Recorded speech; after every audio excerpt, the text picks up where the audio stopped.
If you are, like me, 1,000 years old, then you probably played Space Invaders when you were a kid, and if you did, well, the front grille of the new Yangwang U8 should look like an old friend with a cold nose.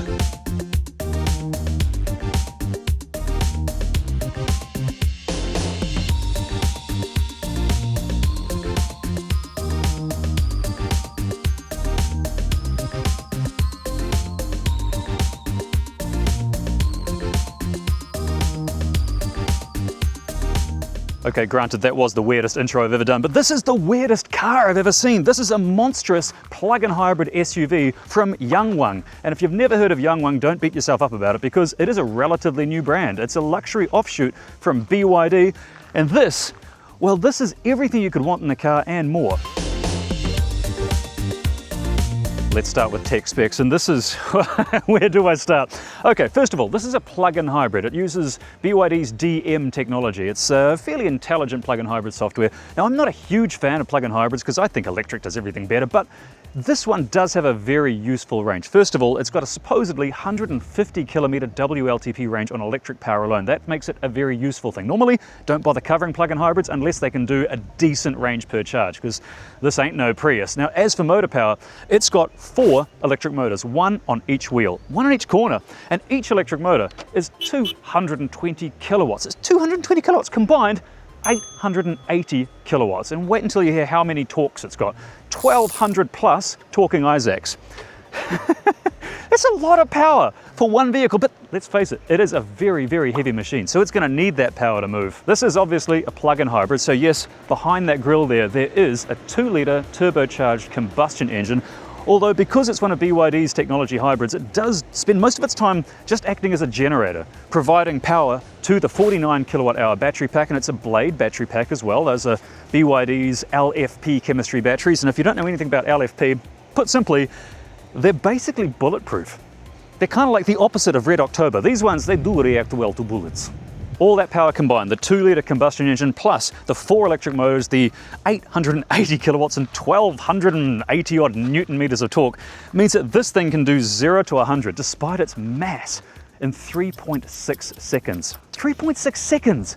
And something the size of a small office block in central Auckland. Now, we have been promised that we're going to take these things off-road very soon. I'm kind of excited about that, although this one does have road tyres on it, so I'm not so sure. I've had some bad experiences with early BYD stuff. Remember I got the Shark 6 stuck in the mud then? I very recently took the new production version Shark 6 with all the bugs ironed out. I took that on an actual off-road course as well with an actual off-road instructor, and it turns out the difference is night and day. These things are really, really agile. Don't let that first video of me getting it stuck fool you. This thing, supposedly, this is a beast off the road, but I don't know, man. 3.5 tons in the dirt. That sounds heavy, but I mean, it's got all the credentials to be a serious off-roader. It's got adjustable pneumatic air suspension. This thing can raise up and lower down. You can wade through really deep water in these things as well. Speaking of this, you won't believe this. Supposedly, this thing can actually float. Now, I don't know if we're going to get the chance to actually get this in the drink. The guy that was doing the demo yesterday said that he was very proud that these things are the only vehicles that you can currently buy today which can actually go into water. And I know that's not true because I lived in Florida and I saw people driving into lakes on a daily basis, normally after leaving the pub. But before we get this thing all muddy, let's look at the exterior design just quickly. Okay, so this is a very Space Invader-esque grille here. Take a look at that logo though, because I reckon you're going to start seeing this everywhere. That is Yangwang's logo. That is the luxury arm of BYD. Sort of like a Lexus or Infiniti is to Toyota and Nissan, but unlike Toyota and Nissan, this isn't just a rebadged version of an existing car. This is an all-new exclusive model just for Yangwang. And the logo itself, you can see it sort of looks like a lightning bolt. That is intentional. This is sort of based on a traditional Chinese symbol for lightning, and that's become Yangwang. All right, moving out to the side. This is very Land Rover-esque, Land Cruiser-esque, anything with land in the title. Oh God, look at that. Oh, who did that? Oh no, someone's getting in trouble for that. Not me, it wasn't me. Very rugged, very tough. Interesting design elements here. You see this? It just looks like piano keys, right? A bit more to it than that. These are LED indicators. So when you're charging this thing, you plug it into a rapid charger, those will show you the level of charge on the car. Moving around the back, we've got an actual tyre on the back there, heaps of room underneath. That exhaust pipe is square. Okay, so the exterior, it's rugged, it's tough. We've got LiDAR in the middle there. It's got a bunch of sensors. It's got millimeter wave sensors. It's got cameras. It's got radar. Anything you can think of, it's got it in there to try and avoid obstacles. But forget about the outside for a sec, because I want to show you the inside. Look at that! Who doesn't want to sit in an off-roading luxury piece of cake? How sweet is that? I mean, look at the luxurious interior. Personally, I love this color. I know there'll be people out there saying, oh, I don't like this sort of coffee colored cake, but I love it. Who doesn't want to sit in cake? It's like my fever dream, man. Sitting in cake is fantastic. Okay, all right, enough talk about cake. Let's look at the interior. Starting with the steering wheel, lots of buttons. We've got drive modes here, off-road modes here, basic controls you'd expect in any other car, such as your cruise control adjusting, your media controls, you've got your stalks, you've got a massive display here in front of us, a huge heads-up display, a massive heads-up display, supposedly 40 inches. I don't know if that's a typo, but they said 40 inches for this heads-up display. Of course, we've got the vents built into the dashboard. These are, let's face it, mostly aesthetic things. They don't really serve any other purpose that a normal vent wouldn't. Massive display here, curved as well. Gosh, that looks good. Look at the detail. And we've got bird's eye camera systems. Oh, wow. Look at that, man. And it's fast. This isn't like some German marques I won't mention who have quite slow user interfaces. This is lightning fast. As you'd expect for what is probably going to be a $250,000 vehicle if it ever does make it to New Zealand. Oh, we've got dual 50 kilowatt chargers here, but you've got to wait to see this. I haven't seen this with my own eyes yet. I'm going to pop open the center console. Oh, it's real. It's real. Check this out. In the center console here, this little section here, oh, look at that. There's an actual fridge with frost. Oh, that is frozen. I want this in my car, man. Every car should have a fridge. This is freaking sweet. Everything about this car is luxurious. We've got wood grain. I don't know if it's real wood though, is it? It is. If it's not real wood, it's a good approximation. Kick-ass sound system. Dual displays here as well. We've got instrument cluster here. We've got a display for the passenger as well. They can play games. We've got displays in the back.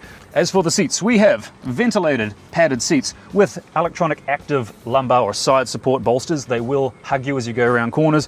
Seat controls so that the back seat passengers can adjust them and get more room. If you're a bit posh, you want to sit in the back. The back seats, wait until you see the room back there as well. Look at that. Look at the legroom I've got here, man. Look at that! Not only that, these seats, I'm reclining right now like I'm in business class in Air New Zealand, but by pushing a button, the whole thing's reclined. I can set the seats forward, headrest going up as well. Oh man, I love this. We've got a fold down section here, armrest. We've got more USB charging. We've got wireless phone charging built in as well. We've got a little display here as well. You can do all your slide. What is actually on here? Oh, you can media controls. All right, enough babble. Let's see what this thing's like off-road. We've got an off-road course set out. I'm excited, man. Let's put this thing through its paces. Okay, so we're going to do this off-road course set out for us. First of all, I've got to put it into drive. Now, I have never driven this car before. So, where is drive? Drive? Oh, down. Okay, right. We'll just cut that out. My name is Yangwang U8. Yangwang? Ah. Yangwang. I will probably forget that. Try not to run over the person that's running the show. Now this is, as I mentioned, 3.5 tons, this vehicle. So it is very heavy, and I am trying not to run over the Australian in front of us. Hey Australian, get out of the way. Bloody Australians.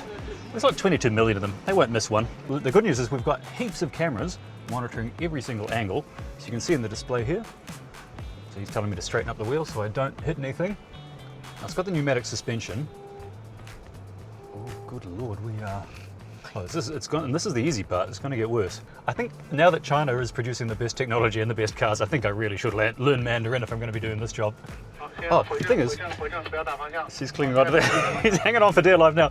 What's interesting is it's got active side bolsters in the seats. So every time I turn the wheel a particular direction, the seat squishes in on my left or my right to make sure I'm not leaning too far out of the seat. This is making it far too easy. Admittedly, we are about to get into the challenging area. The biggest problem this car has now is simply the girth.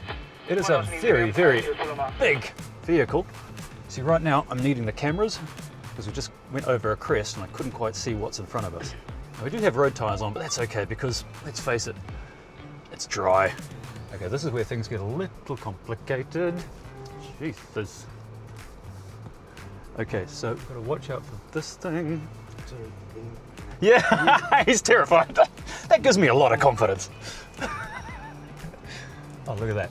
Easy, easy. The Aussie camera guys down there filming my demise, my last BYD event. See, they're backing out of the way. All right, good, good. Feng shui. Okay, so what can I tell you about the car? It is, even in this tight terrain, with the tree roots we're going over, it's effortless. I would love to put this through a proper off-road course when I can get my hands on one in New Zealand, because let's face it, I do reckon this is going to arrive to New Zealand. But right now, I can hear the combustion engines running, the 2-litre turbo engine, and if I were to put my foot down, which I wouldn't because then they'd never invite me back, it would easily do 0 to 100 in 3.6 seconds, which is crazy. Look at this, you know what, my confidence is starting to build. My co-pilot is starting to relax a little bit now. He's only got one arm clinging to the armrest, so I think we're good. Oh, it's so easy to drive. 4-wheel steering as well, I should add. Plus, of course, this thing does tank turns, so you can do 360-degree turns in this thing. Oh, easy. Oh, look at that, one hand. Doing some palming here. But let's face it, if you are driving this in Remuera or Ponsonby, you're not going to be taking this off-road. Let's be honest. You're going to go to the shops, drop your kids off. The good news is, because this has a useful range of around 100 plus kilometres per charge on electric mode, it means that you can be driving this without burning a single drop of petrol, which means that you're only paying $36 per 1,000 Ks for a plug-in hybrid. And considering you're going to be running this on cheap electricity, this is going to be a very cheap car to drive. The question I have in my mind is, what are they going to do with certifying? Because let's face it, vehicles that are over 3.5 tonne in New Zealand have to be registered as heavy vehicles, which means they're limited to 90 Ks an hour. So I haven't figured out, oh, there's a tree with a red mark on it. I haven't quite figured out what they're going to do regarding certification, because although this thing can tow 2.5 tonnes, oh my word, oh, that's close. Okay, he's more confident than I am. Because this thing can tow 2.5 tonnes, I don't know if legally you can. Maybe we need some legislation change. Look at that, easy. And just like that, we've completed the off-road course. I've managed not to scrape the Yangwang U8, and well, I'm going to need the cameras for this. It's got such a long snoot on it, can't quite see. Yeah. He's fine, he's acting, you know. What I'd love to do though, because this vehicle can float in water, and you can do wading up to 1 metre in water in this vehicle, or 1.4 metres if you use the snorkel. But I'd love to be able to take this thing one day in the actual drink and see what it's like to be in a car that is floating. The thing is, I'm driving it as if it doesn't have 4-wheel steering, so I'm taking the turns wide, and I think it's freaking him out. But that's what I'm used to. It will take a little bit of mental training to change the way you think, to get used to the idea of the back wheels turning and the front wheels turning. But what a great problem to have. And there we have it. Mission accomplished, man. Sweet. All right, yeah, man. High five. So that is it. That is the Yangwang U8, a very serious off-roader with serious off-roading credentials. It seemed to be able to do anything we threw at it. And it's got all the toys and a fridge. I mean, far out. Range Rover, eat your heart out, man. Now, the thing is, will we ever see it in New Zealand? Now, I don't like to be too boastful, but I'm quite often right when I make these sort of predictions.